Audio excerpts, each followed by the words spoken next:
அன்பார்ந்த மாதா தொலைக்காட்சி நேயர்களே, எடுத்து வாசி நிகழ்ச்சியின் 2வது பருவத்தில் நாம் இதுவரை தொடக்க நூலின் முதல் 7 அதிகாரங்களை வாசித்து அதற்கான விளக்கங்களை பெற்று நாம் தெரிந்து கொண்டிருக்கிறோம். தொடக்க நூலின் 7வது அதிகாரத்தில் நாம் பார்த்த பூமிக்கு வந்த அந்த வெள்ளப்பெருக்கு கடவுள் இந்த உலகத்திற்கு கொடுத்த தண்டனையாக நாம் அதனுடைய விளக்கங்களை நாம் பெற்றோம். நோவாவை கடவுள் எப்படி தேர்ந்து கொண்டு அவருடைய கீழ்ப்படிதலுக்கு ஏற்ப கடவுள் நோவாவையும் இந்த உலகத்திலே நாம் பார்க்கின்ற பல்வேறு இயற்கையினுடைய காரியங்களையும் எப்படி பாதுகாத்தார் என்பதை நாம் தெரிந்து கொண்டோம். எனவே வெள்ளப்பெருக்கின் தொடர்ச்சியாக அதனுடைய முடிவு, வெள்ளப்பெருக்கின் முடிவு 8வது அதிகாரத்திலே நமக்கு கொடுக்கப்பட்டிருக்கிறது. எனவே 8வது அதிகாரத்தினுடைய விவிலிய விளக்கங்களை நாம் இப்பொழுது நம்முடைய ஆயர் பெருந்தகரிடமிருந்து கேட்டு தெரிந்து கொள்வோம். ஆயரை 8வது அதிகாரத்தில் வெள்ளப்பெருக்கின் முடிவு என்ற தலைப்புல தான் தொடங்கி இருக்கிறாங்க. நீங்க 7வது அதிகாரத்தில் வெள்ளப்பெருக்கினுடைய தொடர்ச்சி எப்படி தொடங்கியது, எப்படி வளர்ந்து வந்தது, நோவா எந்த அளவுக்கு கடவுளுக்கு கீழ்ப்படிந்தவராக இருந்தார், அதன் வழியாக கடவுள் எப்படி அவர் மீது அந்த ஒரு பரிவிரக்கத்தை காட்டினார் என்பதெல்லாம் நீங்க சொல்லிட்டு இருந்தீங்க. இப்போ 8வது அதிகாரத்தினுடைய தொடக்கமே வெள்ளப்பெருக்கின் முடிவை நமக்கு சொல்லுகின்ற ஒரு சில காரியங்கள் அதுல குறிப்பிடப்பட்டிருக்கின்றன. முதல் வசனம், கடவுள் நோவாவையும் அவருடன் பேழைக்குள் இருந்த எல்லா காட்டு விலங்குகள் கால்நடைகள் அனைத்தையும் நினைவு கூர்ந்தார் அப்படின்னு சொல்லப்பட்டிருக்கு. நினைவு கூர்ந்தார். அது என்ன நினைவு கூர்ந்தார்னு ஒரு வார்த்தை உங்களுக்கு புரியாம இருக்கும். ஏன்னா மனிதர்கள் நினைவு கூறுவது வேற, கடவுள் நினைவு கூறுவது வேற. இதை நம்ம மனித முறையில் இதை பார்க்க முடியாது. ஆனா அந்த வார்த்தை நினைவு கூறுதல் என்பதை கடவுளுக்கு பொருத்தி பார்க்கும்போது என்ன பொருள் என்று தான் பார்க்கணும். அப்படி பார்க்கும்போது நீங்க இங்க 9வது அதிகாரம் 5வது வசனத்தை வாசிங்கன்னா படிங்க. 9:5 உங்கள் உயிராகிய இரத்தத்திற்கு நான் ஈடு கேட்பேன், உயிரினம் ஒவ்வொன்றிடமும் மனிதர் ஒவ்வொருவரிடமும் நான் ஈடு கேட்பேன். மனிதரின் உயிருக்காக அவரவர் சகோதரரிடம் உயிரை நான் ஈடாக கேட்பேன். ஈடாக கேட்பேன் இல்லையா? ஈடாக கேட்பேன் என்றெல்லாம் சொல்லி அவர் ஒரு தன்னுடைய பின்னாடி வரப்போவதை சுட்டி காட்டுகிறார். பின்பு வரப்போகிறதை சுட்டி காட்டுகிறார். இது ஒரு வகையில கடவுளுக்குரிய நினைவு கூறுதல்னு சொல்லணும். உதாரணமா விடுதலை பயணம் 2:24 விடுதலை பயணத்திலேயே அவர்களது புலம்பலை கடவுள் கேட்டார். ஆபிரகாமுடனும் ஈசாக்குடனும் யாக்கோபுடனும் தாம் செய்திருந்த உடன்படிக்கையை நினைவு கூர்ந்தார். அங்கேயும் அந்த வெறும் பழையதை நினைவு கூறுவது மட்டுமல்ல, அவர்கள் வழியாக கடவுள் என்ன செய்ய போகிறார் என்பதை அவர் நினைவு கூறுகிறார், செய்ய போவதை. லேவியர் 26 42வது வசனத்திலையும், பிறகு 25 27ஆம் அதிகாரம் திருப்பாடல்லையுமே நம்ம பார்க்கிறோம். இதனுடைய பின்னணி என்னன்னா, உதாரணமா தொடக்க நூல் 19:29 சோதோம் கொமோரா அழிவதை பற்றி நம்ம படிக்க போறோம். 19:29 அதுல என்ன நடக்குது, என்ன சொல்றார், அந்த வார்த்தையை பயன்படுத்துறாங்க. சொல்லுங்க. கடவுள் சமவெளி நகர்களை அழித்த போது அபிரகாமை நினைவு கூர்ந்தார். இந்த இடத்துல சோதோம் அழிவுக்கு பின் கடவுள் அபிரகாமை நினைவு கூறுதல் அப்படின்னா, நினைவு கூறுதல் என்ற வார்த்தை கடந்து போனதை நடந்ததை நினைவு கூறுதல் என்பது மனித முறை. ஆனா இங்க கடவுளுக்கு சார்த்தி பார்க்கும்போது வர இருப்பதை நினைவு கூறுதல். வர இருப்பு எசாயா 47:7வது வசனம், எசாயா 47:7வது வசனத்திலும் இப்படிப்பட்ட ஒரு பொருளில் தான் பார்க்க முடிகிறது. 47:7 என்றும் தலைவி நானே என்றாய் நீ, இவற்றை நீ உன் சிந்தையில் கொள்ளவில்லை, பின்விளைவு பற்றி எண்ணி பார்க்கவும் இல்லை. பின்விளைவு பற்றி நினைவு கூறவில்லை. ஸோ பின்னாடி நடக்க போவதை பற்றி நினைவு. இப்போ கடவுள் என்ன செய்யறாரு இங்க, நோவாவை கடவுள் நினைவு கூர்ந்தார் என்று வருகிறது. பெருகி பருகுங்கள் இல்லையா, நினைவு கூர்ந்தார், அனைத்தையும் நினைவு கூர்ந்தார். என்னன்னா, இனிமேல் இவர்களுக்கு நான் என்ன செய்ய போகிறேன், எப்படி அவர்களை வாழ வைக்க போகிறேன் என்ற ஒரு கனிவு என்பதுதான் நினைவு கூர்தல் என்பது. கனிவோடு கடவுள் இவர்களை அக்கறையோடு பார்க்கிறார் என்று நம்ம பார்த்துக்கணும். அக்கறையோடு பார்க்கிறார். அடுத்தது பார்த்தீங்கன்னா, இதுலயே அதே பாருங்க, ராக்கேலை கடவுள் நினைவு கூர்ந்தார்னு வரும் 30:22 அதிகாரத்துல. இதே தொடக்க நூல்ல ஏன் கடவுள் ராக்கேலை நினைவு கூற வேண்டும் அப்படின்னா, ராக்கேலுக்கு கடவுள் செய்யவிருக்கின்ற அந்த நன்மைத்தனத்தை, செய்யவிருக்கின்ற நன்மைத்தனத்தை அவர் நினைவு கூறுகிறார் என்று நம்ம பார்க்கிறோம். இதனால்தான் நினைவு, நீங்க நல்லா படிச்சீங்களா 30:22 நினைவு என்பது கடவுளுடைய கன்சர்ன், இரக்கம், கனிவு, கருணை எல்லாம் பார்க்கிறோம். தொடர்ந்து படிங்க. ஆகவே மண்ணுலகின் மீது காற்று வீசச் செய்தார். இப்ப பாருங்க, மண்ணுலகில் ஒரு மாதிரி மென் காற்று வீச அப்படின்ற சொல்றோம் இல்லையா, அதே மாதிரி இங்க சூறாவளி காற்று அல்ல, சாதாரணமா காற்று வீச செய்தார். அடுத்தது என்ன, வெள்ளம் தனிய தொடங்கியது, பேராழத்தின் ஊற்றுகளும் வானங்களின் காற்று வீச செய்ததுன்னா தன்னுடைய ஆற்றலை, தன்னுடைய பவர்னா அதிகாரம் மட்டும் இல்லை, தன்னுடைய சக்தியை இப்பொழுது பரவ விடுகிறார். அவருடைய சக்தியின் காரணம் அதான் காற்று என்றது உருவகம், அந்த காற்று என்ற உருவகத்தும். அதனால சக்தியின் காரணத்தால் வெள்ளம் என்ன செய்கிறது, வடிய தொடங்குகிறது. மழை நின்று விட்டது, வடிய தொடங்குகிறது. வடிவதற்கு கடவுளுடைய இரக்கம், கடவுளுடைய ஆற்றல் என்ற காற்று வீசுகிறது. அடுத்தது, பேராழத்தின் ஊற்றுகளும் வானங்களின் மதகுகளும் மூடப்பட்டன, வானத்திலிருந்து மழை பெய்வது நின்றது. மழை பெய்வது நின்றது. எல்லாமே இது மாதிரி ஒரு பிக்சரஸ்க்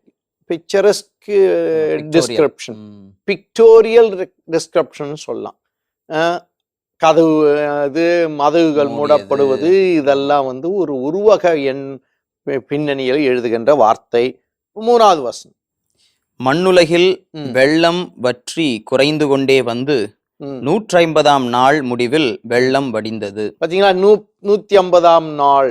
அங்க நான் சொன்னோம் இல்லையா, 140 நாட்கள் மழை, 40 நாட்கள் மழை, 110 நாட்கள் மழையினுடைய அந்த தாக்கம், அதன்பாடு 150 தனிய தொடங்கியது.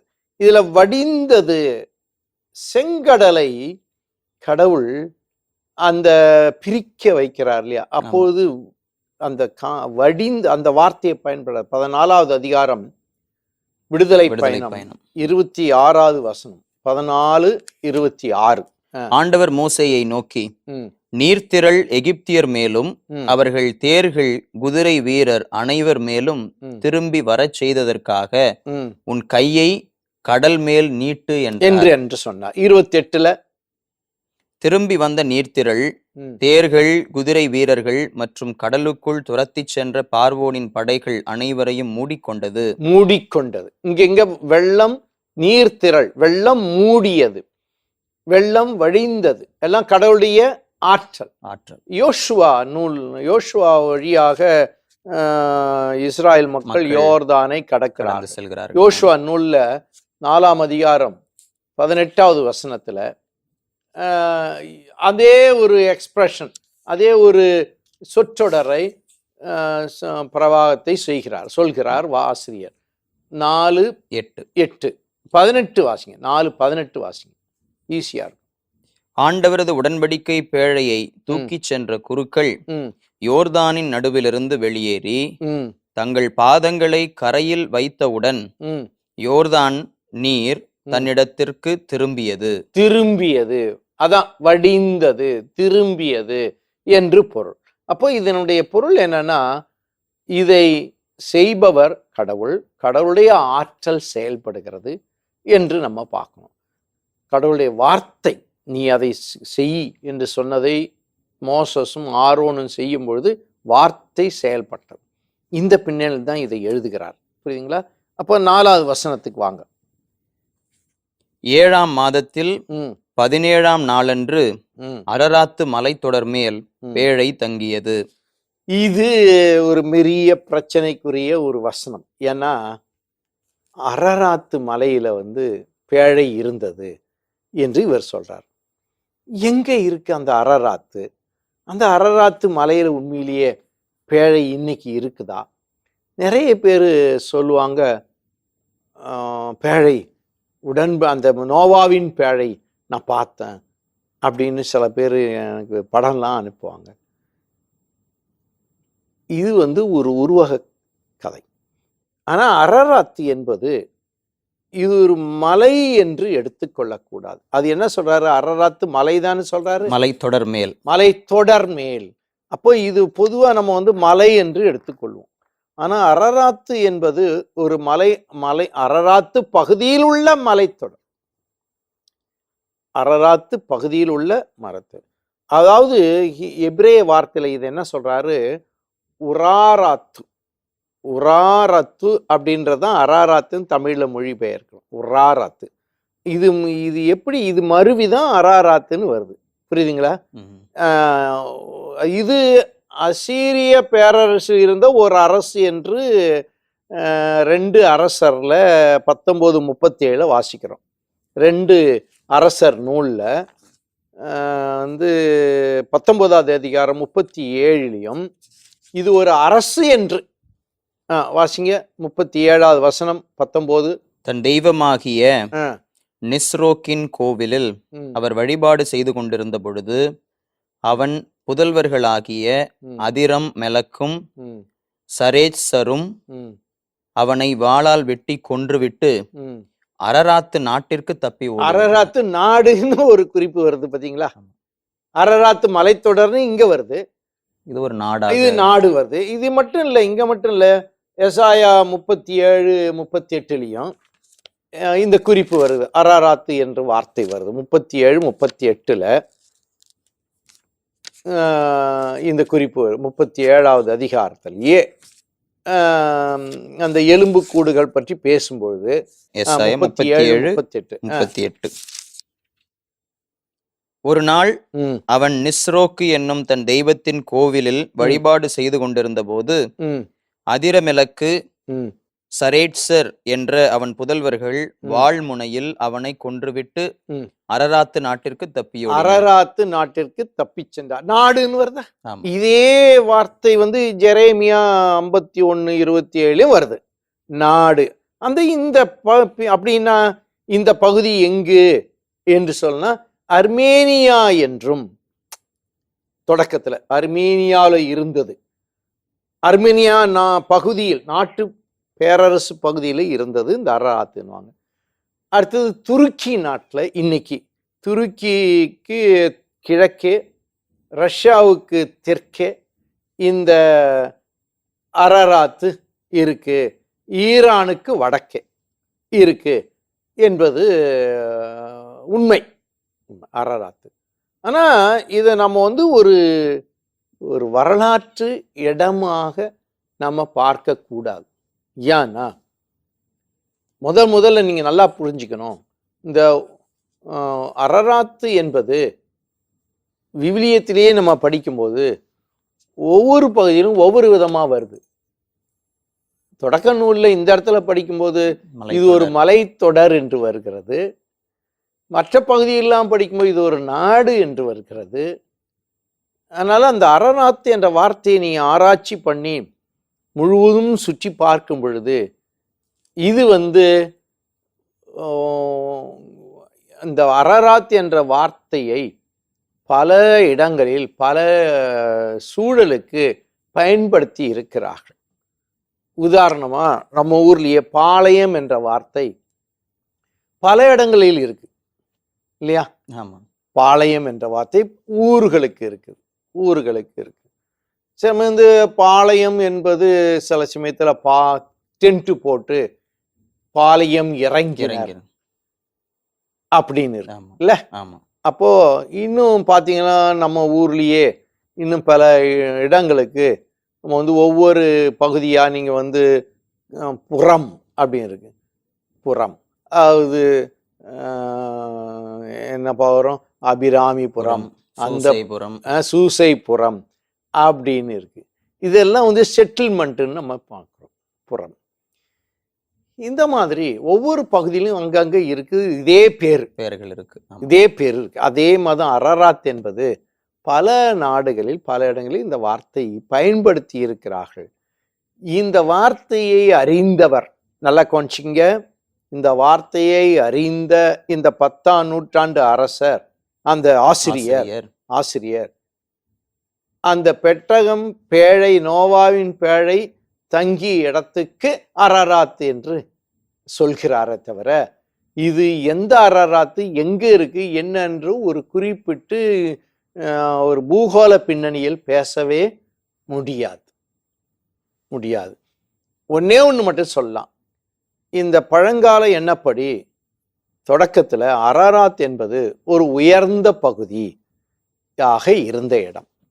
அதனால்தான் அவரும் என்ன சொல்றாரு, அரராத் என்ற மலைத்தொடர் பகுதியில் என்று எழுதுகிறார். ஏன்னா இது வந்து ஒரு வெள்ளம் வடிந்து வருகின்ற சூழலில் அந்த பேழை பொதுவாக எங்கே தரையை தொடும் என்று சொல்லும்போது முதல்ல எது தொடருது, தரை ஒரு கொஞ்சம் உயர்ந்த பகுதி தான். அப்படிதான் நம்ம இதை எடுத்துக்கணும். அது மட்டும் இல்லாம இதுக்கு இன்னொரு பின்னணியும் புரிஞ்சுக்கணும் நம்ம ஜனங்க, நம்ம படிக்கிறவங்க. நான் சொன்ன இந்த வெள்ளப்பெருக்கு கதையே இந்து இந்த கில்காமிஷ் என்ற ஒரு புராண கதையின் பின்னணியை வைத்தும் இதை எழுதுகிறாருன்னு. அங்க வர்ற அந்த பெட்டகம், அந்த பேழை வந்து நிசீர் என்ற மலையில தங்கியதாக ஒரு புராண கதை. நிசீர் என்ற மலை, இது வந்து ஒன்லி ஒரு உருவகம். ஸோ அதாவது highest point of the world, உயரமான ஒரு பகுதியில் அது தங்கியது. அப்பொழுது அப்படின்ற ஒரு உருவகத்துல தான் இதை நம்ம சொல்றாங்களே தவிர வேற ஒன்றும் இதை நம்ம வந்து குறிப்பிட்டு இடம் சொல்ல முடியாது. அதனால இன்னைக்கு சொன்னீங்கன்னா அரராத் அப்படின்னு ஒரு ஊர் இருக்குது இங்க ஈரான்ல, ஈராக்ல, அல்லது கல்ஃப் கண்ட்ரீஸ்ல, அல்லது பாலஸ்தீனா தாண்டி கானான் தேசம்ல இது பாபிலோனியா பகுதியில அங்கதான் பேழை இருக்கு. சில பிரிந்த சகோதரர்களே இந்த வார்த்தைக்கு வார்த்தை எடுத்துக்கிட்டு அதுக்கு ஒரு வரலாற்று வடிவம் கொடுத்து அதுக்கு ஒரு பெரிய, இப்ப கம்ப்யூட்டரைஸ் தான் ஈஸி ஆயிடுச்சு, ஒரு படம் போட்டு இந்த இடத்துல இந்த பேழை இங்க இருக்குது, வாட்ஸ்அப்லயும் அங்கேயும் நிறைய பேர் இது வந்து ஒரு மாதிரி ஒரு ஃபேக் நியூஸ்ன்னு சொல்றோம். நிறைய பேர் இதனுடைய படிக்கின்ற முறையை புரிஞ்சிக்காம, இதுதான் படிக்கின்ற முறையை புரிஞ்சிக்காம இதனுடைய செய்தி என்ன என்பதை அறிந்து கொள்ள விரும்பாம இது வார்த்தைக்கு வார்த்தை எடுக்கின்ற ஒரு லிட்ரல் இது பைபிள் வந்து it is not a purely scientific history, it is a salvation history. புரிஞ்சுக்கணும். It is a proto historical இதுல அமைப்புல ஒரு மீட்பை பற்றி பேசுகின்ற சூழல்ல தான் வருகிற தவிர இது வந்து விஞ்ஞான முறைப்படி ஒவ்வொன்றையும் நம்ம எடுத்து பார்க்கிறது விவிலியத்திற்கு உகந்த, அந்த செய்திக்கு உகந்தது இல்லை. இந்த பின்னணி தான் இதை நம்ம எடுத்துக்கணும். அந்த 8ஆம் அதிகாரம் 5வது வசனத்தை வாசிங்கன்னா மறுபடியும் பேழை அரராத்து மலை தொடர் மேல் அப்படின்னு வர்றார். மேல் பேழை தங்கியது. பிறகு 10ஆம் மாதம் வரை வெள்ளம் குறைந்து கொண்டே வந்தது. 10ஆம் மாதத்தின் முதல் நாளில் மலை உச்சிகள் தெரிந்தன. இப்போ இது வந்து ஒரு மலை இப்படி இருக்குது, இதுல போய் பேழை தங்கியது. பேழை இன்னும் கொஞ்சம் மேலே நிற்கிது, ஆனால் மலைக்கும் கீழே. அப்படிங்கும்போது 10 நாள் பொறுத்து மற்ற மலை தொடரலாம். தொடரலாம் இது தெரியுது. ஒரு உருவகமாக அருமையான ஒரு ஒரு படக்கதை எழுதுகிற மாதிரி எழுதி காட்டுறார், கொடுக்கிறார். அவ்வளவுதான். அடுத்தது 6வது வசனம். 40 நாள்கள் முடிந்த பின் ம், பேழையில் தாம் ம், அமைத்திருந்த ம், சாளரத்தை நோவா திறந்து ம். காகம் ஒன்றை வெளியே அனுப்பினார். இப்ப சாளரத்தை அப்புறம் மேல் மூடியை ம். அப்படின்றத நம்ம பார்க்கணும். அப்ப கடவுள் மேல் மூடியை மூடுகிறார். இப்ப யாரு திறக்கிறார்? நோவா நோவா திறக்கிறார். திறக்கிறார். ஏன்னா இப்ப அவருக்கு வாழ்வு கிடைத்து விட்டது என்ற நம்பிக்கையில், அவர் கடவுளின் தூதராக இப்ப மாறி இருக்கிறார் என்ற நம்பிக்கையில் அவரே என்ன செய்கிறாரு? வெள்ளம் வடிந்ததை நினைத்து திறக்கிறார். மேல திறக்கிறார். ஓகே, திறந்து அதன் பிறகுதான் என்ன நடக்குது? திறந்த பிற்பாடு என்ன நடக்குது? காகம் ஒன்றை வெளியே அனுப்பினார். காகம் ஒன்றை வெளியே அனுப்பினார். அது ஏன் காகத்தை அனுப்புற முதல்ல, அப்புறம் புறாவை அனுப்புவார்னு வரும்? ஏன் காகத்தை அனுப்பணும், அதன் பிறகு புறாவை அனுப்பணும் அப்படின்றதாக்க, பொதுவாக இறைச்சியை உண்ணக்கூடியது காகம். அதுக்கு அடுத்ததுதான் புறாலாம் இறைச்சியை உண்ணாது. அது தானியங்களை உண்ணக்கூடியது, பழங்களை உண்மை, பழங்களை கூட தானியங்களை. ஆனா காகம் இறைச்சியை உண்ணும் இல்ல. அப்போ இவர் இவர் எதை அனுப்புறாருன்னா, ஓ ஏதாவது செத்து கிடந்து விழுந்துருச்சா, எல்லாம் கிடக்கா அப்படின்னா தண்ணீர் ஏறக்குறைய வற்றி விட்டதா என்று பார்ப்பதற்காக காகத்தை அனுப்புகிறார் என்றது ஒரு நியதி. அதுதான் அனுப்புறார். ஆனா காகம் போய் வெற்றி செய்தி கிடைக்கவில்லை இல்லையா? அது என்ன படிங்க, என்ன சொல்றார்? காகம் ஒன்றை வெளியே அனுப்பினார். அது மண்ணுலகில் வெள்ளம் வற்றும் வரை போவதும் வருவதுமாக இருந்தது. அது ஒன்றும் ரிட்டர்ன் டு ஹிம் இல்லை, போறது வருதுன்னு இருந்தது.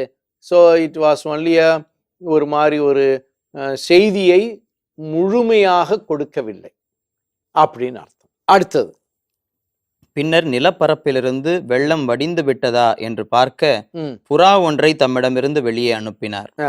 ஆனால் அதற்கு கால் வைத்து தங்குவதற்கு இடம் தென்படாததால் அது அவரிடமே பேழைக்கு திரும்பி வந்தது. அங்க பாருங்க, பேழைக்கு திரும்பி, காகம் பேழைக்கு திரும்பி வரல, வருவதும் போவதுமாக பறந்து கொண்டே இருந்தது. ஆனா புறா மட்டும் பேழைக்கு திரும்பி வந்தது. அதை என்ன செய்கிறார்? ஏனெனில் நிலப்பரப்பு முழுவதிலும் இன்னும் வெள்ளம் நின்றது. ஆகவே தம் கையை நீட்டி அருமையா சொல்றார் பாரு, கையை நீட்டி புறாவை அதை பிடித்து தம்மிடம் பேழைக்குள் சேர்த்து கொண்டார். இதுல ஒரு விஷயம் நமக்கு புரியணும். ஒண்ணு புறாவை 3 முறை அனுப்புகிறார். இது முதல் முறை. இது திரும்பி அவரிடமே வருகிறது. வந்தாக்க அவர் உண்மையாகவே செய்தியை கொண்டு வருகிறார். காகம் உண்மையான செய்தியை கொண்டு வர, போவதும் வருவதுமாகனா அன்சர்டன்.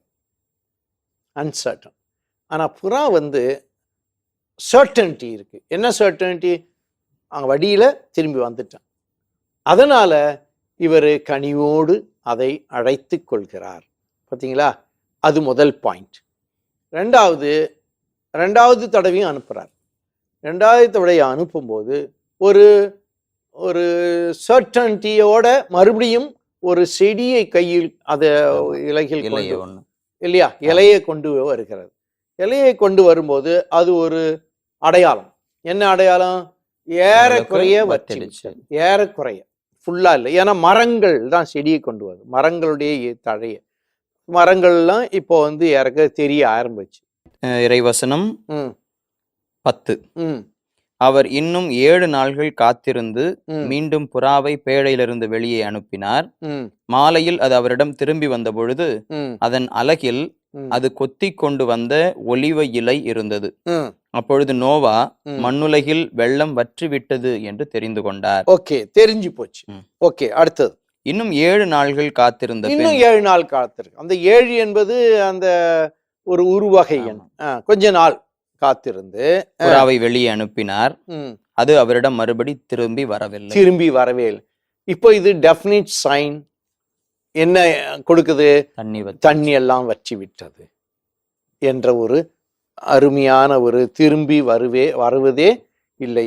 அப்படி அந்த திரும்பி வராதனால என்ன நடந்ததுன்னா, he becomes certain about அந்த இது ஏன் அப்படின்னா, இங்க பாருங்க, இது ஒரு வகையில் அந்த புறாவை ஒரு நற்செய்தியின் தூதுவராக இவர் பார்ப்பது பொதுவாக யூத வழக்கம். அதுக்கு காரணம் ஒன்று இருக்கு. அதாவது டவ் என்பது ஹையாவே அப்படின்றது, ஹையானே என்பது அந்த வார்த்தை புறாவுக்கு குடைப்பு. ஹையாவு அப்போ நோவாவும் நோவா ஹையாவோ ஹையாவே அப்படின்றது அது முடிவு அந்த டவ் அதனுடைய புறாவுடைய வார்த்தையினுடைய முடிவு எப்படி இருக்கு? நோவா மாதிரி வருது. நோவா மாதிரி வர்றதுனால எபிரேய மொழியில ரெண்டுக்கும் ஏறக்குறைய ஆறுதல் அளிப்பவர் என்று நம்ம சொல்றோம். நோவா என்றால் ஆறுதல் அளிப்பவர். புறாவும் தன்னுடைய முயற்சியை கைவிடாமல் போய் வந்தது. ரெண்டாவது இலகில் அந்த கொண்டு வருகிற செடியை, அந்த இலையை கொண்டு வருகிறது. மூன்றாவது வரவே இல்லாமல் ஆறுதல் சொல்லியது வடிந்து விட்டது என்று. இது ஒரு வகையில நோவாவுக்கு அடையாளமாகவும் இதை நாம் ஆசிரியர்கள் பார்க்கிறார்கள். இது ஒரு யூத வழக்கம். இன்னும் இந்த புறாவை நற்செய்தியின் தூதுவர். அதனால்தான் இயேசுநாதர் திருமுழுக்கு பெற்றப்போ வானதூதர் எதை வடிவில் வருகிறார்? புறா வடிவில் வந்து வருகிறார். இவரே என் அன்பார்ந்த மகன் என்று கடவுள் சொல்றாரு. புறா வடிவில் வந்து உறுதிப்படுத்துகிறார் தூயாவியார். இன்னொரு இடம் எரியும் நாக்கு முடிவில் வருகிறது. அங்க புறா இல்லை இல்லையா? அது வந்து சுட்டெரிக்கின்ற ஒரு மாற்றத்தை ஏற்படுத்துகின்ற, ஒரு அச்சத்திலிருந்து மாற்றத்தை ஏற்படுத்துகின்ற செய்தி அங்கு இயேசு விண்ணேற்பு அடைந்த பிற்பாடு வருகிறது. ஆனால் நம்ம புறா வடிவில் என்பது பொதுவாக நம்ம தூதுவர் என்ற ஒரு கருத்து பொதுவாக இருக்கிறது. அதனால்தான் இங்க வந்து காகத்தை முதலில் அனுப்புவர், அதை விட்டு புறாவையே அனுப்புகிறார் என்று நம்ம புரிந்து கொள்ள வேண்டும். இதுல இன்னும் ஒரு பின்னணியும் உண்டு. என்னன்னா, நான் சொன்ன திரும்ப அந்த புராணத்துக்கு போனோம். பாபிலோனிய புராணம், கில்காமேஷ் புராணத்துல புறாதான் முதல்ல அனுப்புறார். அப்புறம் வந்து ஒரு தூக்கணாங்குருவி அனுப்புறார். அது காகத்தை அனுப்புகிறார். Just reversal. புறா, தூக்கணாங்குருவி, அப்புறம் காகம். இங்க காகம் புறா, தூக்கணாங்குருவியை விட்டுட்டார். ஸோ இவர் வந்து யூத வழக்கத்துக்கு கொண்டு வந்துடுறார். அந்த எப்பிக் புராணம் சொல்கின்ற காகத்தையும் கொண்டு வர்றார். அதே சமயத்துல யூத வழக்கத்துக்கு கொண்டு வந்து புறாதான் நற்செய்தியின் தூதுவர் என்பதையும் சுட்டி காட்டுகிறார். 6வது வசனம். 40 நாட்கள் முடிந்த பின் பேழையில் தாம் அமைத்திருந்த சாளரத்தை நோவா திறந்து காகம் ஒன்றை வெளியே அனுப்பினார். அதான் அது 40 நாட்கள் வந்தது. அந்த ஓய்வினால் கழிந்து, ஓய்வினால் முடிந்து, ஒரு சண்டே என்று நம்ம எடுத்துக்கணும். ஸோ அதுக்கு அந்த அந்த தக்க பறவை, உண்ணத்தக்க பறவை புறா, உண்ணத்தகாத பறவை காகம். அதையும் நம்ம இங்க பார்த்துக்கணும். லேவியர் 1:14 நம்ம படிக்கிறோம். அதாவது இன்னொன்னும் பாருங்க, புறா வந்து நான் சொன்ன நற்செய்தியின் தூதுவர் என்று. அது மட்டும் இல்ல, ஒசையா 7:11 சொல்லுவாரு, இது இஸ்ராயேல் மக்களுக்கு குறிக்கின்ற ஒரு பறவை. ஸோ சிம்பிள் ஆஃப் இஸ்ராயல் என்றும் நம்ம அப்போ ஒசாயா ஓசே 7:11 11:11 வரும். ஓசே 7:11 வாசிங்க. எப்ராயிம் ஆ. அறிவில்லா பேதை புறாவை போல் இருக்கின்றான். எப்ராயிம்ன்றது இஸ்ராயல் மக்கள் ம். இல்லையா? ம். அதை உருவகமாக எப்ராயிம் சொல்றது. அப்போ யாரை போல இருக்கிறாங்க? பேதை புறாவை போல். பேதை புறாவை போல இருக்கின்றார்கள் என்று நம்ம பார்க்கிறோம். அதுக்கடுத்து நாங்க என்ன சொன்னோம்? தங்குவதற்கு இடம் இல்லைன்னு பார்த்தோம். காக்கா போய் ஆமா, தங்குவதற்கு இடம் இல்லை. இடம் இல்லை. அதாவது மனோவா என்று ஹீப்ரோல சொல்றது நோவா வரும். கையை நீட்டின்னு சொல்றா இல்லையா? தங்குவதற்கு இடம் இல்லாமல் திரும்பி வருது புறா. அப்போ கையை நீட்டுகிறார். அப்போ இது ஒரு விதமான ஒரு அவருடைய இரக்கத்தையும் கனிவையும் காட்டுகிறது. இது நிறைய இடத்துல இதை பற்றி பார்க்குறோம். கையை நீட்டி என்ற வசனம், அந்த எக்ஸ்பிரஷன் பைபிளில் நிறைய இடத்துல இருக்கு. நீதிமொழிகள் 12:11 வரும்.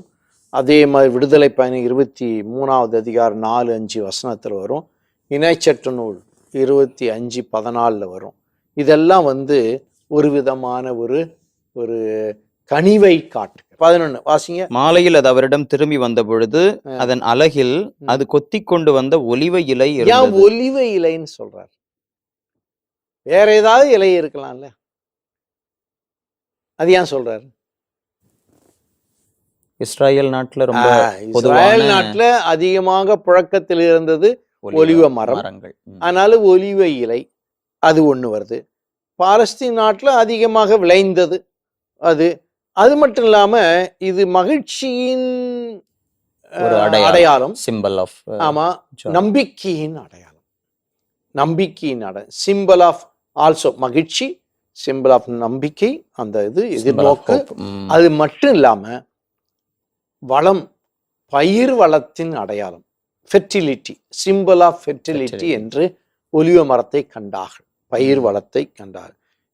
அதனால ஒரு வகையில பார்த்தா இஸ்ராயல் மக்களை எப்படி புறாவுக்கு ஒப்பிட்டு பார்த்தார்களோ அதே மாதிரி இஸ்ராயல் மக்களை ஒலிவ மரத்துக்கு ஒப்பிட்டு பார்ப்பாங்க. ஒலிவ மரம் உதாரணமா நீங்க எரேமியா 11வது அதிகாரத்துல 11வது வசனத்திலே வாசிங்க, அதுல தெளிவா வரும்.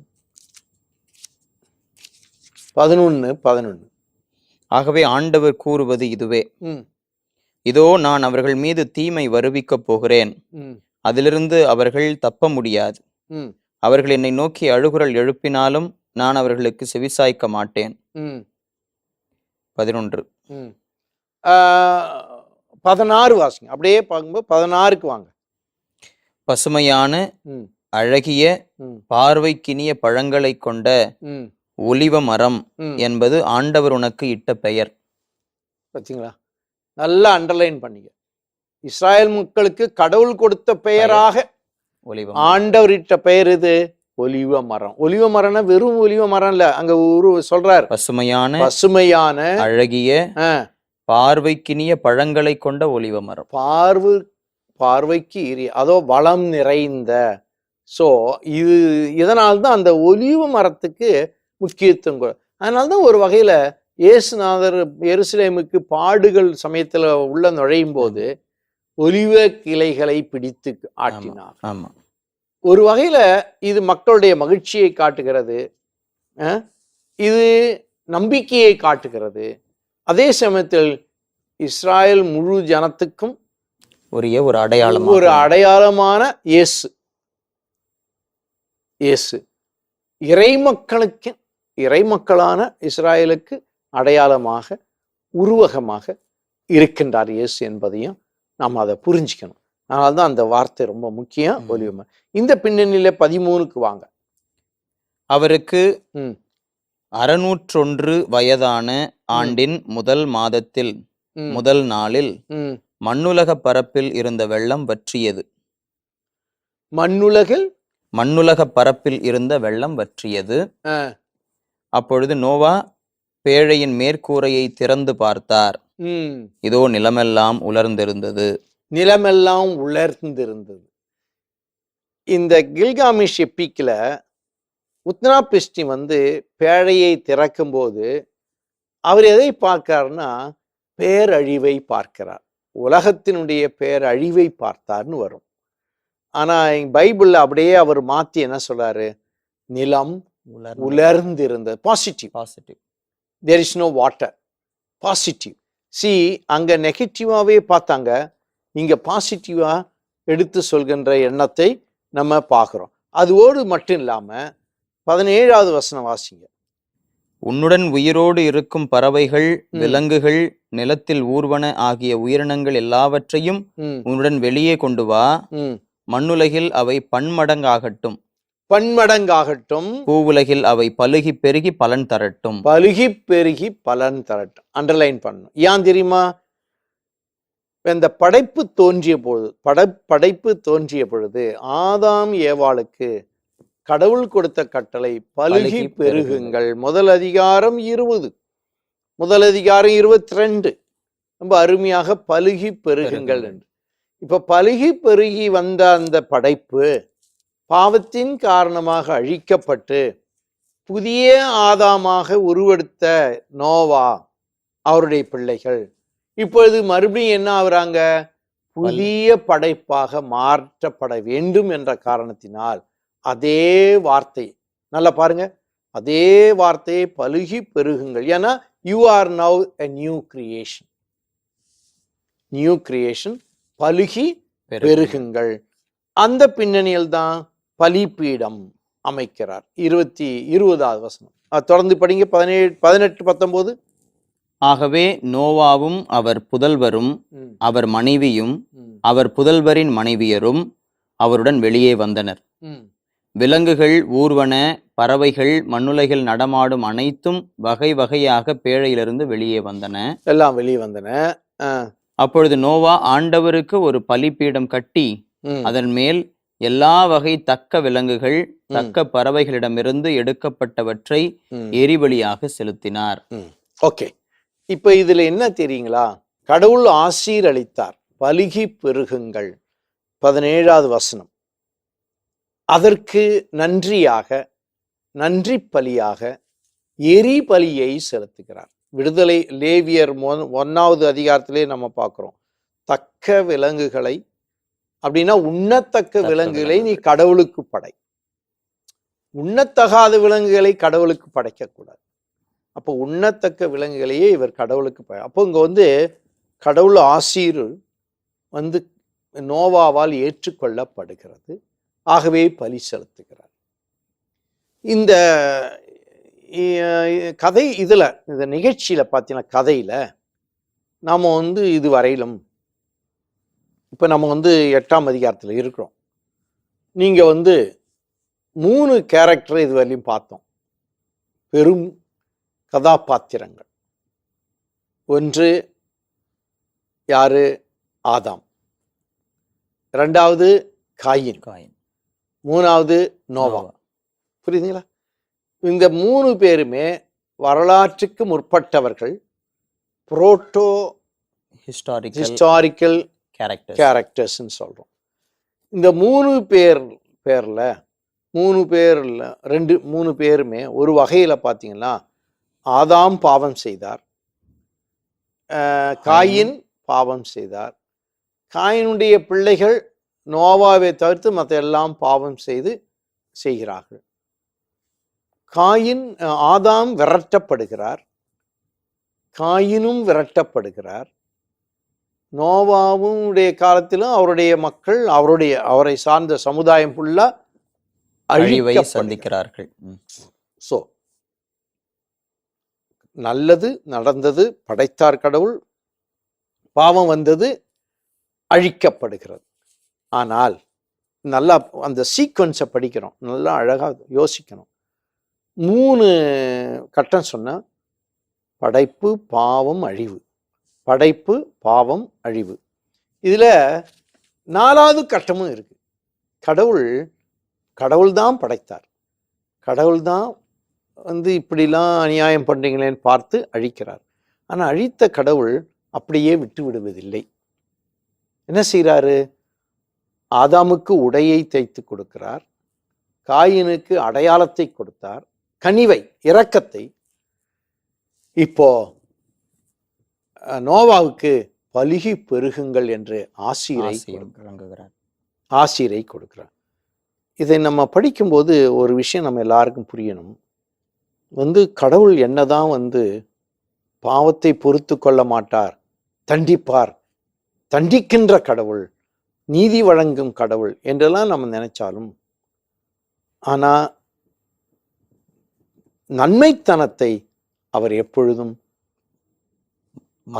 வளர்க்கிறார், ஆசீர் கொடுக்கிறார், தொடர்ந்து தன்னுடைய கருணையை காட்டுகிறார்.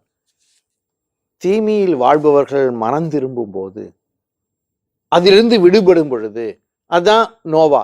அந்த பெரு வெள்ளம் என்பது ஒரு தீமை, அந்த தீமையிலிருந்து விடுபடுகிறார் இல்லையா நோவா. அதனால ஆசீர் வழங்குகிறார் அப்படின்னு நம்ம இதை புரிஞ்சுக்கணும்.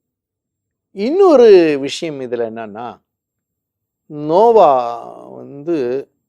ஒரு அவ்வளவு காரியங்களும் முதல் இவர் தான் இங்க ஆபேல் பலியிட்டார், ஆபேல் எரிபலியை இட்டார் என்று நம்ம. அதுக்கடுத்து யாரு பலியிடுறது? நோவா. நோவா தான் பலியிடுகிறார். ஆதாம் பலியிட்டதா? இல்ல. காயின் பலியிட்டார், ஆனா சரியான ஒரு மனநிலை இல்லை. ஆனா ஆபேலின் பலியை போன்று நோவா இங்கே என்ன செய்கிறார்? கடவுளுக்கு பலி செலுத்துகிறார். இப்போ நீங்க அதனால என்ன செய்யறார்? 21வது வசனத்துல எப்படி ஆபேலின் பலியை ஏற்றுக்கொண்டாரோ அதே மாதிரி படிங்க.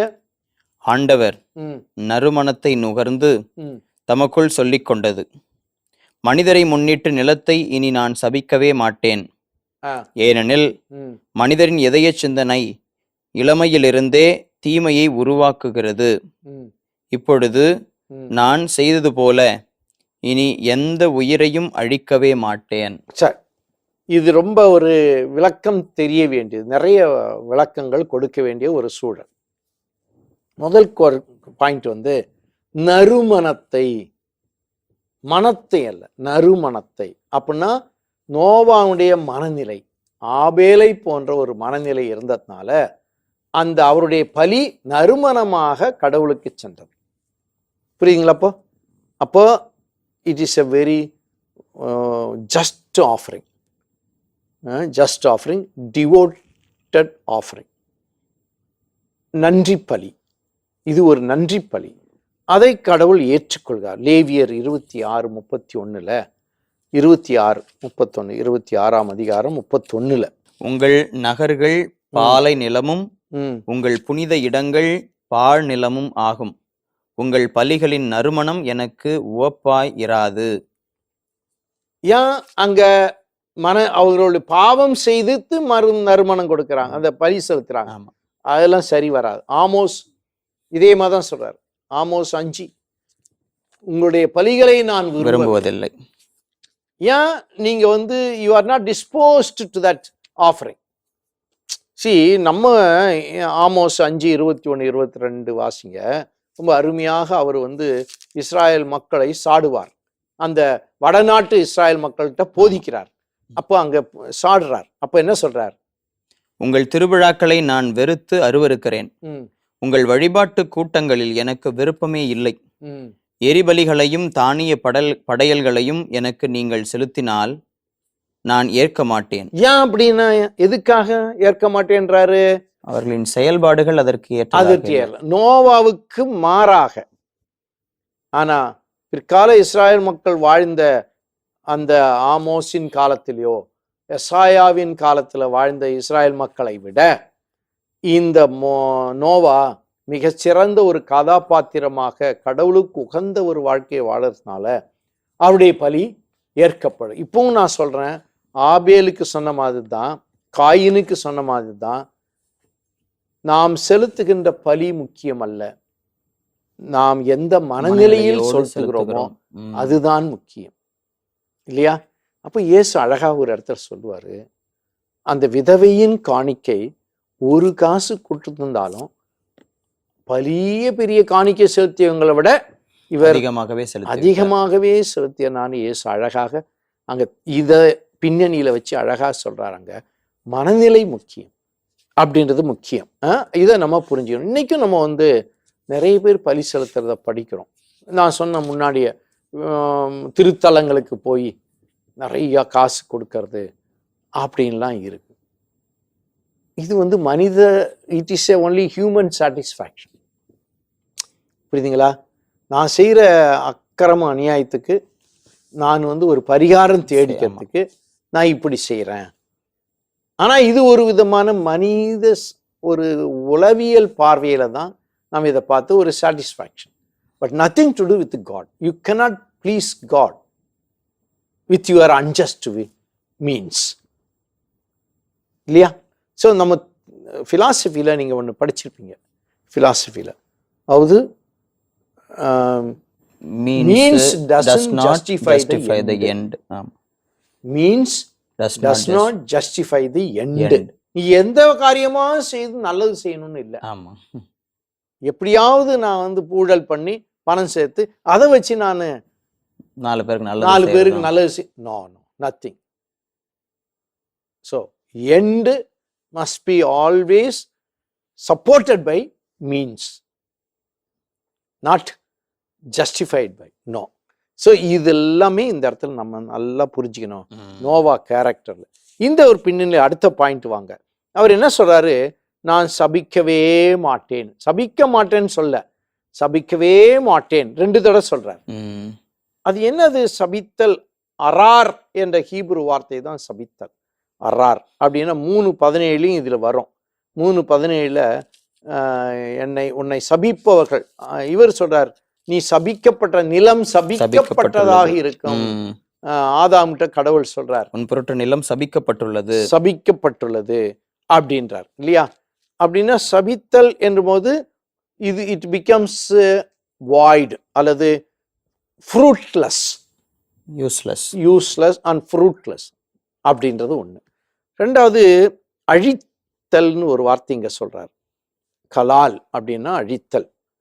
ஸோ அப்படின்னா அவ்வளோ ஸ்ட்ராங்காக அழித்தல்னா ஒரு சுவடே இல்லாமல் சுத்தமாக எக்ஸ்டிங்ஷன் சொல்கிறோம் பாருங்க ஆங்கிலத்தில், அதுதான் அழித்தல். இனிமே அப்படி செய்ய மாட்டேன். ஏன் அந்த செய்யவே மாட்டேன், அழிக்கவே மாட்டேன்ற அந்த ஆகாரம்னு சொல்லி நம்ம சொல்லணும் அப்படின்னா, அதாவது இந்த ஆசீரும் வாக்குறுதியும் வந்து தொடக்கத்துல கொடுக்கிறார் கடவுள். யாருக்கு? இவருக்கு ஆதாமுக்கு கொடுக்கிறார், இல்லையா? ஆதாமுக்கு கொடுத்த ஆசீரும் வாக்குறுதியும் என்ன? ஆசீர் கொடுத்தா நான் வந்து நீங்க இனிமே நீங்க வந்து பெருகி பூமியை அது அதனுடைய எஃபெக்ட் தொடர்கிறது.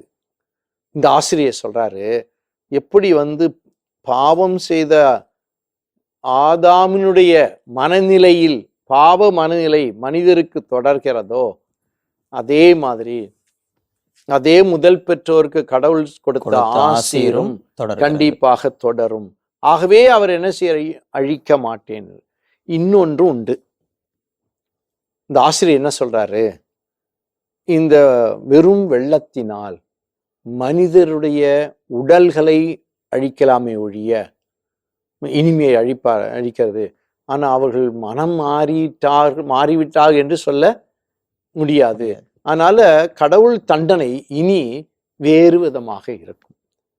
வெறும் வெள்ளத்தால் மட்டும் இருக்க வேண்டிய அவசியம் இல்லை. பலவிதத்தில் மனிதர்களை கடவுள் தண்டிக்க முடியும். ஆனா இனிமே செய்ய மாட்டான் என்று ஒரு உருவகமாக சொல்வது. இன்னும் ஒரு வார்த்தை இங்க வரும் 21. மனிதரின் சிந்தனை, இதய சிந்தனை இளமையிலிருந்தே 6ஆம் அதிகாரம் 5 வாசிங்கன்னா அங்கே கடவுள் வருத்தப்படுகிறார். அப்ப எங்க என்ன சொல்ற? 6:5 ஒரு எக்ஸ்பிரஷன் வரும். என்ன சொல்றாரு? அவர்களின் இதய சிந்தனை எல்லாம் நாள் முழுவதும் தீமையே உருவாக்குவது. நாள் முழுவதும் தீமையினாக்க அந்த தொடக்க முதல். ஆமா, நேரத்தை குறிப்பிடுவதில்ல. ஆமா, மனநிலை தொடக்கம். அதே மாதிரி இங்கேயும் இளமையிலிருந்து அதான் அர்த்தம். அங்கேயே நம்ம சொல்லும்போது சொல்லியிருக்கேன். இளமை அப்படின்னா என்ன? இதனுடைய அழிவு. அதாவது இந்த 8ஆம் அதிகாரம் 21க்கும் 6:5க்கும் உள்ள ஒரு கொஞ்சம் வித்தியாசம் என்னன்னு சொன்னா, அங்க 6:5 வந்து அடிப்படையில மனிதர்கள் தீயவர்களாகவே மாறி போயிட்டாங்க. அதனால பெருவெள்ளம் கொண்டு வர வேண்டும் என்ற ஒரு காரணத்தை அந்த ஆசிரியர் எழுதுகிறார். அப்ப இந்த இடத்துல வந்து இந்த இளமை முதல் அப்படின்னு பொழுது நான் முதலே சொன்னவங்களுக்கு இந்த ஜென்ம பாவம், பிறப்பு நிலை பாவம், பிறப்பு நிலை பாவம் ஒவ்வொரு மனிதரையும் தொடர்கிறது என்பதை நல்லா புரிஞ்சுக்கணும். ஸோ இளமை முதல்னா பிறப்பு காலம் முதல். ஸோ நோ யூஸ் ஆஃப் இவனை அழிக்கிறதுல அர்த்தம் இல்லை இப்ப. அதனால என்ன ஆகுது? we have to change him through God's mercy and love. We must convert him through his love என்ற ஒரு புதிய ஒரு கோணத்தை கடவுள் எடுக்கிறார் என்ற ஒரு உருவகமாக அதான் நம்ம பார்க்கிறோம். அதனால பெருவெள்ளம் மனித நிலையை மாற்றவில்லை, மாற்றாது. ஏன் தெரியுமா மாற்றாது? இதே நோவாவின் பிள்ளைகள் பலுகி பெருகி மறுபடியும் எங்க போயிடுறாங்க? பாவம் தான் செய்யறாங்க, அகங்காரம் பண்றாங்க. ஸோ இதை நம்ம பார்க்கும்போது இது அது மட்டும் இல்லை. பிற்காலத்துல கடவுள் ஆபிரகாமை அழைத்தார், யாக்கோபு, யோசேப்பு, அவங்க எல்லாரையும் கடவுள் பெரும் இஸ்ராயல் மக்கள், நீ என்னுடைய சொந்த பிள்ளைகள், நான் உங்களை அன்பால் தேர்ந்து கொண்டேன் எல்லாம் சொன்னார். ஆனா மனித புத்தி எப்படி ஆகுது? இதெல்லாம் நினைச்சு பார்த்து நல்ல ஒரு வாழ்க்கையை வாழ்றாங்களா? இல்லையே. நாமே கூட கடவுளால் தேர்ந்தெடுக்கப்பட்டவர்கள் என்று பேதுரு சொல்றார். நீங்கள் தேர்ந்தெடுக்கப்பட்ட இனம், அரச குருத்துவ திருக்கூட்டம் என்றெல்லாம் சொல்றார். திருமுழுக்கு பெற்று கடவுளுடைய பிள்ளையாகி திருச்சபையின் மக்களாக மாறுறோம். ஆனா how is it our life? எல்லாமே அந்த திருமுழுக்கு பெற்ற நிலையில இருக்கிறாங்களா? இல்லை. சொல்லுங்க.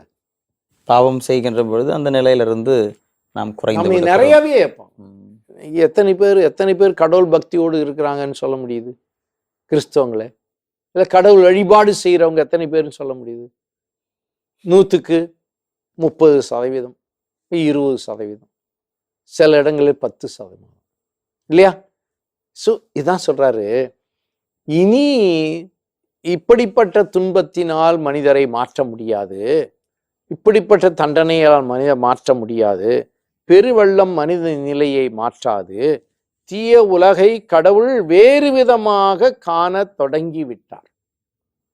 நல்லா புரிஞ்சுக்கணும், கடவுள் இந்த தீய உலகத்தை வேறு விதமாக காண தொடங்கி விட்டார் என்று அந்த வசனத்தை நீங்க படிச்சீங்க. அந்த இடம் எந்த வசனம்னாக்க, அப்பொழுது நோவா ஆண்டவருக்கு சபிக்கவே மாட்டேன், ஏனெனில் மனிதரின் இதய சிந்தனை இளமையிலிருந்தே தீமையை உருவாக்குகின்றது. So it is not தீமையில் வாழ்கிறது, they produce அப்படின்னு பார்க்கிறோம்.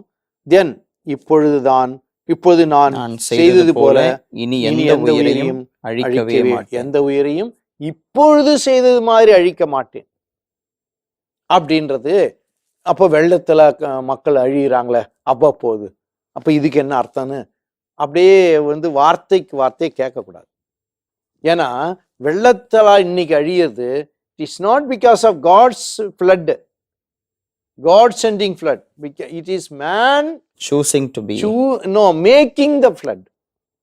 மேன் இல்ல அப்படியே நமக்கு நம்ம சும்மா கடவுளை எல்லா வேதனைக்கும் துன்பத்துக்கும் உலகத்தில் நடக்கிற எல்லா அநியாய அக்கிரமத்துக்கும் கடவுள் பார்க்க மாட்டாரா, கடவுள் கண்ணு இல்லையா? நிறைய பேர் பார்த்திருக்காங்க, சொல்லுவாங்க ஆதாம் ஏவாள் கடவுளுக்கு தெரியாதா, அந்த ஏவாள் பழத்தை பறிப்பாங்கன்னு, கையை ஏன் அங்க வைக்கணும், நிறுத்தி வச்சிருக்கலாமே, ஏன் ஒரு கட்டளை கொடுத்தாரு, ஏன் பழத்தை வச்சாரு? See, this is the way people don't understand Bible. அவங்க மனித முறையில பார்க்கறாங்களே தவிர கடவுளுடைய அந்த செய்தி என்ன சொல்ல விரும்புறா என்பதை பார்க்கறத விரும்பல. அழகா சொல்லுவார் ஒரு அறிஞர், மனிதர்கள் கடவுள் மேல் கோபப்படுகிறார்கள். காரணம், கடவுள் யார் என்று புரிந்து கொள்ளவில்லை. புரியுதுங்களா? கடவுள் யார் என்று புரிந்து கொள்ளாத காரணத்தினால்தான் கடவுள் மேல் கோபப்படுகிறார்கள் என்று சொல்வார். ரொம்ப அருமையான ஒரு வசனம். இந்த பின்னணியில கடைசியா 22வது வசனம் வாசிங்க. மண்ணுலகு இருக்கும் நாளளவும் விதைக்கும் காலமும் அறுவடை காலமும் குளிரும் வெப்பமும் கோடை காலமும் குளிர்காலமும் பகலும் இரவும் என்றுமே ஓய்வதில்லை. ஓய்வதில்லை. இதுல பாத்தீங்கன்னா இந்த 22வது வசனம் ரொம்ப ஸ்பெஷல். என்னன்னா, இந்த கிளைமேட் சேஞ்ச் மட்டும் இல்லை, பருவநிலை எப்படி இந்த உலகத்துல வருவதற்கு யார் காரணம்? கடவுளே காரணம். பருவநிலை. அப்ப பருவநிலையை இவர் அந்த ஐரோப்பிய பின்னணியிலோ அல்லது தென் ஆசிய அல்லது கிழக்கு ஆசிய பின்னணியிலோ சொல்வதில்லை. ஏன்னா நம்ம ஊர்ல பார்த்தா குளிர்காலம், கோடை காலம், அந்த காலம் இந்த காலம்லாம் சும்மா சொல்றோம் தவிர எப்பொழுதுமே கோடை காலம்தான். அந்த ஐரோப்பிய பின்னணி இருக்க மாதிரி இல்லை. ஆனா இது அந்த மெசபடோமிய பின்னணியில இருக்கிற பருவநிலையை பற்றி பேசுறார். அதுல என்னென்ன இருக்கு? அறுவடை காலம் இருக்கு, விதைக்கும் காலம், அறுவடை காலம் இருக்கு இல்ல? அது இருக்கு. அடுத்தது என்ன இருக்குது? குளிரும் வெப்பமும் இருக்கிறது. ஏன்னா அந்த ஊர்ல பார்த்து எப்பவுமே பகல்ல வெப்பமா இருக்கும், இரவுல குறையும், குளிரும் ரொம்ப, அது மாறி மாறி வருகிறது. அடுத்தது கோடை காலமும் குளிர்காலமும் இருக்கிறது, பகலும் இரவும் உண்டு. இதனுடைய அதாவது தீமையை கண்ட பொழுது கடவுள் என்ன நினைக்கிறார்? பெருவெள்ளத்தால் இனிமேல் அழிக்க முடியாது, அழிக்க தேவையில்லை. அதனால flood doesn't change the man. அது நல்லா புரிஞ்சுக்கணும். பிறகு மனுக்குலத்தை கடவுள் புதுப்பிக்க விரும்புகிறார். இந்த பருவநிலையை கொடுத்து புதுப்பிக்க விரும்புகிறார். அதனால இந்த வெள்ளப்பெருக்கை ஒரு கருவியாக இனிமேல் பயன்படுத்த மாட்டார், வேறு சிலவற்றை பயன்படுத்துவார் என்று புரிஞ்சுக்கணும்.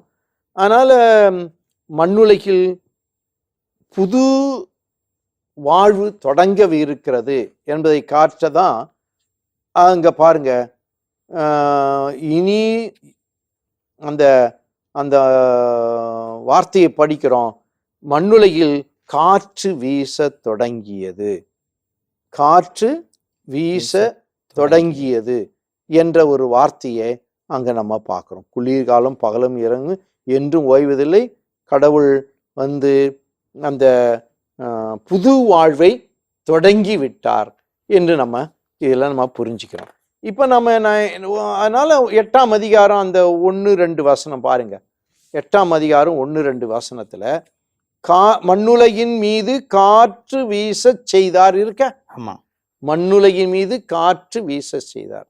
17வது வசனம் அவர் பலுகி பெருக என்று ஒரு ஒரு ஆசிரை கொடுக்கிறார் இல்லையா?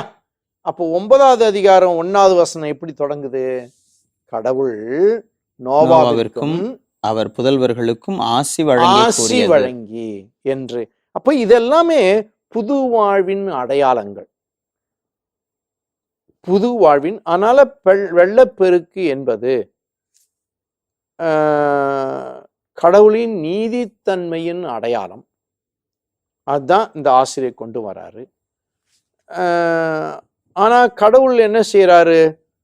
இன்னும் நல்லா நம்முடைய வாழ்க்கையில பாத்தீங்களா, கடவுள் மாற்றத்திற்கு தன்னையே மாற்றத்திற்கு விரும்புகிறார், மாற்றத்தை ஏற்படுத்த விரும்புகிறார் என்று பார்க்கணும். இந்த பின்னணியில தான் இந்த காலத்தின் சுழற்சிகளை கடவுள் படைத்ததாக நம்ம படிக்கிறோம். காலத்தின் சுழற்சிகளை கடவுள் படைத்ததா. ஏன்னா காலத்தின் சுழற்சிகள் இந்த புது வாழ்வின் அடையாளங்கள். ஒரே மாதிரி மழை பெஞ்சிக்கிட்டு இருந்தா நல்லா இருக்குமா? சிறப்பஞ்சி இடத்துல, இன்னும் மலை இடத்துல, இன்னும் பார்த்தீங்கன்னா அந்த ஆர்டிக் நாடுகள்லாம் வந்து வருஷத்தில் ஒரு 4 நாள் கூட வெளிச்சம் வராது. மாதம் ஒரு மாதம் மட்டும்தான் இருக்கும். ஃபுல்லாக இருள் இருக்க மாதிரி வரும். சில இடங்களை பார்த்தா மழையே இருக்காது இல்லை? So this is not real life. இந்த விவிலிய ஆசிரியருடைய பின்னணிப்படி வாழ்க்கை என்பது இந்த இயற்கை சுழற்சிகள் அமைந்த ஒரு நிலையில்தான் வாழ்க்கை வந்து இனிமையாக இருக்கும். கோடையும் குளிரும் மழையும் அல்லது வெப்பமும் என்றெல்லாம் இருக்க வேண்டும். இந்த பின்னணியில் இப்போ நம்ம வந்து அந்த வெள்ளப்பெருக்கு முடிந்து கடவுள் நோவாவோடு உடன்படிக்கை செய்து கொள்வதை பற்றி நம்ம படிக்க போகிறோம். கடவுள் உடன்படிக்கையை செய்து கொள்வதை பற்றி நம்ம படிப்போம். அது ஒரு மிக நீண்டமான ஒரு பகுதியாக, அதாவது 17வது வசனம் வரையணும். அதன் பிறகுதான் நோவாவுடைய பிள்ளைகள் பற்றி வரும். மறுபடியும் தொடர்கிறது. அவருடைய வழிமரபு 6ஆம் அதிகாரத்திலிருந்து இங்க தொடர்ந்து வருகிறது. அதனால இந்த பின்னணியில எங்க முடிக்கிறாரோ அங்க தொடங்குகிறார் 9ஆம் அதிகாரம். ஏல முடிக்கிறார்னா 8ஆம் அதிகாரத்துல கடவுள் ஆசீரோட முடிக்கிறார். இனிமே உங்க பழகி பெருகுங்கள், இதை நிரப்புங்கள், பிறகு இனிமே நான் வந்து உலகத்தை அழிக்க மாட்டேன் தண்ணீரால், அப்படியெல்லாம் சொல்லி ஒரு பாசிட்டிவ் நோட்டு கடைசியா பருவநிலையையும் கொடுத்து பலவிதமான கால அளவிலையும் மனிதர்கள் மாறி மாறி நல்ல ஒரு சூழலை கொடுக்க முடியும் என்பதையும் அதோடு முடிக்கிறார். இது வகையில் 22வது வசனம் இதுல இந்த கடைசியில வரும், மண்ணுலகு இருக்கும் நாளளவும் அப்படின்னு போட்டுட்டு விதைக்கும் காலமும் அறுவடைக்கு காலமும் இல்லை, அதை சொல்லி அப்படியே வந்து வாழ்வின் காலம் என்று எடுத்துக்கணும். ஏன்னா அந்த காலத்துல வந்து தொழில் புரட்சி இல்லை ஒன்று. ரெண்டாவது, தொழில் புரட்சின் போது இந்த பலவிதமான பயிர்த்தொழில் சொல்ல மற்ற தொழில்கள், டெக்னாலஜி, தொழில்நுட்பம், கலை வளர்ச்சி, ஆயுதங்களை செய்வது, இல்லை மற்றதெல்லாம் இயந்திரங்கள். இப்போ இயந்திரப்படை, இதுல காலம் தேவையில்லை. அறுவடை காலம், குளிர்காலம் என்று, அல்லது பயிர் விதைக்கும் காலம், அறுவடை காலம் உண்டா? தேவையில்லை தாண்டியாமா. ஆனால் சாதாரண ஒரு கற்கால மனிதர்கள், பழங்கால மனிதர்கள் எப்படி அவர்கள் 10ஆம் நூற்றாண்டுல வாழ்ந்தார்களோ அந்த பின்னணியில மனித வளர்ச்சி, மனிதருக்கு கடவுள் கொடுத்த ஒரு மிகப்பெரிய ஒரு கொடையாக இந்த கால மாற்றத்தை, கால வளர்ச்சியை ஆசிரியர் இங்கே எழுதுகிறார் என்று புரிஞ்சுக்கணும். இந்த பின்னணியில நம்ம அடுத்த அதிகாரத்துக்கு நம்ம பிறகு செல்வோம். அன்பார்ந்த நேயர்களே, இதுவரை தொடக்க நூலின் முதல் 7 அதிகாரங்களில் வருகின்ற, அதிலும் குறிப்பாக நாம் சற்று முன் பெற்றுக்கொண்ட விளக்கங்களின் அடிப்படையிலே தொடக்க நூலில் கொடுக்கப்பட்டிருக்கின்ற வெள்ளப்பெருக்கு பற்றியும், அதிலே நோவாவினுடைய பங்களிப்பு, நோவாவின் வழியாக ஆண்டவர் எப்படி மீண்டுமாக மக்களினத்திற்கு ஆசி வழங்கி பலுகி பெருகுகின்ற ஆசீர்வாதத்தை கொடுத்தார் என்கின்ற செய்திகளையும் விளக்கங்களையும் இதுவரை நாம் கேட்டு தெரிந்து கொண்டிருக்கிறோம். இந்த பின்னணியிலே, இந்த விளக்கங்களின் அடிப்படையிலே நாம் தொடக்க நூலின் 8வது அதிகாரத்தை ஒவ்வொரு வசனமாக பொறுமையாக இந்த விளக்கங்களின் அடிப்படையிலே வாசிப்போம்.